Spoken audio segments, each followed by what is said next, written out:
UP की कानून व्यवस्था और एक जो मॉडल योगी आदित्यनाथ ने देने की कोशिश की है, क्या ये समझें कि सबसे मजबूती से जो चुनाव की तैयारी है वो बीजेपी के खेमे में हो रही है, चाहे वो ये पंचायत चुनाव हो, चाहे आने वाला विधानसभा चुनाव हो, और दूसरा ये कि योगी आदित्यनाथ ने फडणवीस की तरह पूरी जिम्मेदारी अपने हाथ में ली हुई है। बीजेपी तो तैयारी से कभी दूर होती ही नहीं है, उसका तो वो परपेचुअल एक्सरसाइज है। बाकी पार्टियों की तरह, जैसे अनुराग जी ने कहा कि 3-4 महीने पहले जगती हैं, कई पार्टियां तो 3-4 महीने पहले भी नहीं जगती हैं, वो ऐन चुनाव के वोटिंग के दिन जगती हैं। तो बीजेपी लेकिन सालों भर एक अच्छे विद्यार्थी की तरह वो तैयारी में लगी रहती है, और जब एग्ज़ाम आता है तो मन से एग्ज़ाम भी देती है, इसमें कोई शक नहीं है। और जो भी आज की डेट में यूपी में योगी जी कर रहे हैं, जो उनके भाषण आप सुन लीजिए, वो बाहर भी कहीं जाके कोई भाषण देते हैं तो नज़र उनकी यूपी के ही अपने वोटर पे होती है। हमने बिहार में भी ये देखा था, और बाकी जगह भी जहाँ भी वो बोलते हैं, जिस फोरम में भी बोलते हैं, वो अपने यूपी के वोटर को ही साधने की कोशिश करते दिखाई देते हैं, इसमें कहीं कोई शक नहीं है। SIR के माध्यम से बीजेपी ने ऑलरेडी अपने ग्रास रूट जो वर्कर हैं उनको मोबिलाइज किया हुआ है, सब लगे हुए हैं, तो उसको लेकर के भी एक उत्साह तो कार्यकर्ताओं में बना रहता ही है।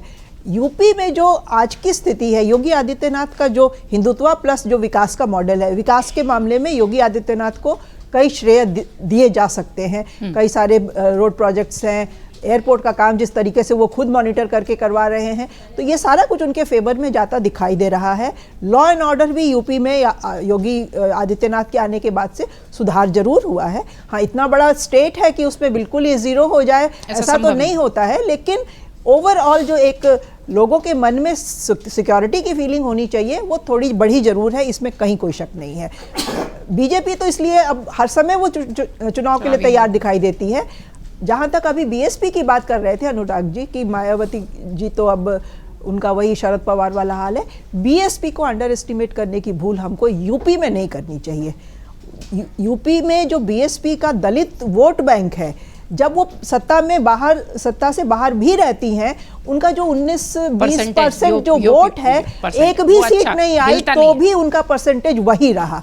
बस यही हो जाता है कि वो जिसके साथ खड़ी है, मान लीजिए किसी के साथ अलायंस में है, वो 19% उसमें जुड़ के उस पार्टी को जीत दिला देता है, और कभी वो 19% कम पड़ जाता है और दूसरी पार्टी के साथ होते हुए भी उसको जीत नहीं मिलती है। लेकिन उनका जो कोर वोट बैंक है वो बहुत सॉलिडली उनके साथ आज भी बना हुआ है। वो जब जीतती थी तब भी वो 19% से वोट परसेंटेज से 67-68 सीटें जीत जाती थी। नहीं भी एक भी सीट नहीं जीती है तो भी वो 19% उनका वोट बैंक है उनके पास। तो वो किसी भी तरफ जाएंगी, वो उस तरफ मजबूत एक साथी की तरह साबित हो सकती है, बशर्ते कि वो पार्टी अपनी स्ट्रैटेजी ठीक से बनाए। तो मायावती की तो पॉलिटिक्स, वो रोड की पॉलिटिक्स तो करती नहीं है। कभी हमने उनके कार्यकर्ताओं को या उनको रोड पे संघर्ष किसी मुद्दे को लेके उतरते हुए नहीं देखा है। वो साल में एक बार अपने जन्मदिन पे 15 तारीख को कोई बयान देती हैं, उसी बयान से साल भर हम कयास लगाते रहते हैं कि मायावती जी की आगे की रणनीति क्या होगी। इस बार चूंकि उन्होंने ब्राह्मणों का मेंशन किया है तो ये बात बहुत सिग्निफिकेंट है, क्योंकि 2007 में आप याद करिए, जब पहली बार एक पूर्ण बहुमत की सरकार बनी थी बहुत अरसे के बाद, तो मायावती उस वक्त उन्होंने जो एकदम मिराकुलस सोशल इंजीनियरिंग का फॉर्मूला अपनाया था कि दलित और ब्राह्मण को साथ मिला के, तो वो बहुत कामयाब रहा था। और उस वक्त सतीश मिश्रा को उन्होंने एज अ ब्राह्मण फेस आगे किया था, और कई ब्राह्मण सम्मेलन कराए थे, ब्राह्मणों को अपने साथ लाने की भरपूर कोशिश की थी, और उसकी वजह से उनको 206 सीटें मिली थी 2007 में। तो और अपने दम पे उन्होंने 5 साल सरकार चलाई। 5 साल सरकार भी उनकी अच्छी चली थी, बहुत इंफ्रास्ट्रक्चर प्रोजेक्ट्स उस समय शुरू हुए थे। इनफैक्ट जेवर जो एयरपोर्ट का आइडिया उस समय रीजनरेट हो गया था, और अब जो एयरपोर्ट अगर बनने जा रहा है नोएडा में, तो वो ब्रेन की उपज मायावती के ही उस समय की थी। तो मायावती की पॉलिटिक्स का हम अभी कह नहीं सकते कि इधर जाएंगी उधर जाएंगी, लेकिन वो मजबूत हैं, उनको राइट ऑफ नहीं किया जा सकता है।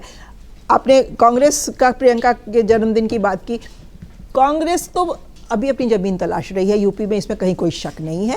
और वो भरसक अगर लड़ेंगे भी, जब बाद में भी देर सवेरी से ही अनाउंस कभी होगा, तो वो समाजवादी पार्टी के साथ ही लड़ेंगे, क्योंकि उनकी अपनी इंडिपेंडेंट वहाँ तो कोई है नहीं एग्जिस्टेंस, ना नेता है उनके पास, ना उनके पास मुद्दे हैं, ना कोई वोट बैंक है।